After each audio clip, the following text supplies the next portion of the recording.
سیدوں کی لڑکیاں سکھوں کے ساتھ گئی، سیدوں کے لڑکے مرتد ہو گئے، پیروں کے لڑکے بگڑ گئے، والدین کو مطمئن بیٹھے ہیں سون بات ہے کہ نہ خراب گئے سشاسن خبر کو ووتمت۔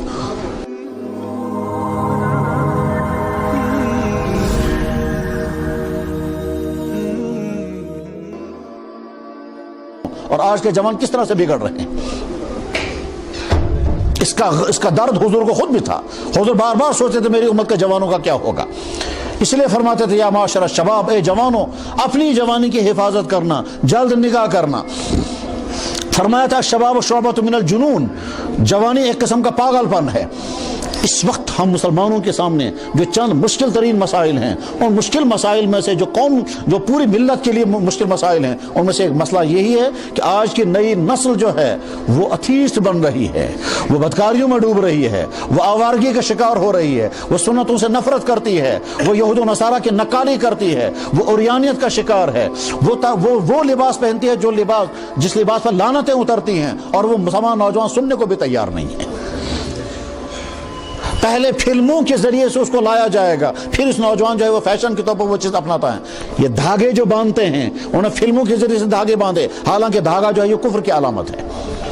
یہ کانوں میں بالیاں جو لگاتے ہیں وہ تو عورتوں کا لباس ہے، اور جب مرد بالیاں لگاتا ہے تو اللہ کے نبی نے فرمایا اس پر لعنت اترتی ہے۔ تو ہاتھوں میں دھاگے باندھنا کالے یا لال، کانوں میں بالیاں لٹکانا، یہود و نصارہ جیسے بال بنانے، اسی طرح سے ایسی شرٹیں پہننا جن شرٹوں کے اوپر گندے جملے لکھے ہوئے ہوں گے، ایسی شرٹیں پہننا جن شرٹوں کے اوپر جانور بنے ہوں گے، یا شراب پینے والے ہیرو ہاتھ میں بوتل لے کر ہوں گے، اور یہ ہمارا نوجوان وہی شرٹیں پہن کر پیتا ہے، وہ ایڈورٹائز کر رہا ہے کہ میں اب محمد صلی اللہ علیہ وسلم کی امت کا جوان نہیں ہوں، میں تو کسی اور راستے کا جوان ہوں۔ محمد صلی اللہ علیہ وسلم کی جوانی نمونہ ہے جوانوں کے لیے۔ اے میرے نوجوان بھائیوں، تمہاری جوانی بڑی نازک دور سے گزر رہی ہے، اور چاروں طرف سے اس پہ یہ چلے کلان میں ہے، چلے کلان میں چاروں طرف سے سردی ہوتی ہے، بس ٹھیک اسی طرح سے آج کا ماحول برائیوں کا چلے کلان ہے۔ اس برائیوں کی چلے کلان میں اگر آپ اپنی حفاظت کرو گے تو بچ سکو گے، ورنہ اللہ اکبر، اللہ حفاظت فرمائے۔ سیدوں کی لڑکیاں سکھوں کے ساتھ گئی، سیدوں کے لڑکے مرتد ہو گئے، پیروں کے لڑکے بگڑ گئے،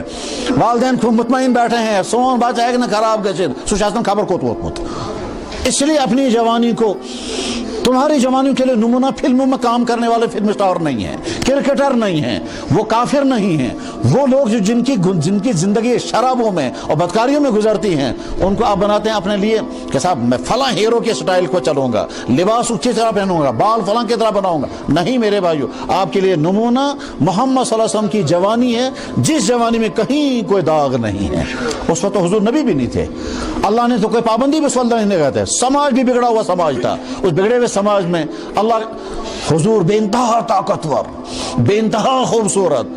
کسی بھی راستے میں اگر جاتے کوئی رکاوٹ ڈالنے والا نہیں تھا۔ نبوت تو 40 سال کے بعد آئی ہے، وہی تو اس کے بعد اترنی شروع ہوئی ہے، اس وقت اللہ کے نبی علیہ السلام نے اپنی جوانی کو غلط راستے بنے۔ اس لیے میرے نوجوان بھائیوں، جن کا نکاح ابھی نہ ہو پا رہا ہو، اپنی جوانی کو اپنے ہاتھ میں کنٹرول میں رکھیں، بس یہ سمجھیں کہ میرے پاس یہ امانت ہے، اور اس امانت کو میں داغ لگنے نہیں دوں گا۔ فرمایا تھا جناب رسول اکرم صلی اللہ علیہ وسلم نے کہ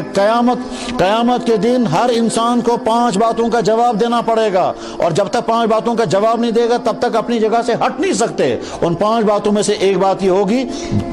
تفصیل بتاؤ جوانی کیسے گزاری تھی، تم نے اپنی جوانی کہاں فنا کی تھی، اس کی ڈیٹیل بتاؤ۔ اور ہر انسان خود بولنے لگے گا یا اللہ میں کلاسوں میں نے یہ کیا، میں نے کوچنگ سینٹروں میں نے یہ کیا، پارکوں میں نے یہ کیا، آوارگی میں نے یہ غلطیاں کی ہیں، وہ ساری غلطیاں انسان خود بولنے لگے گا۔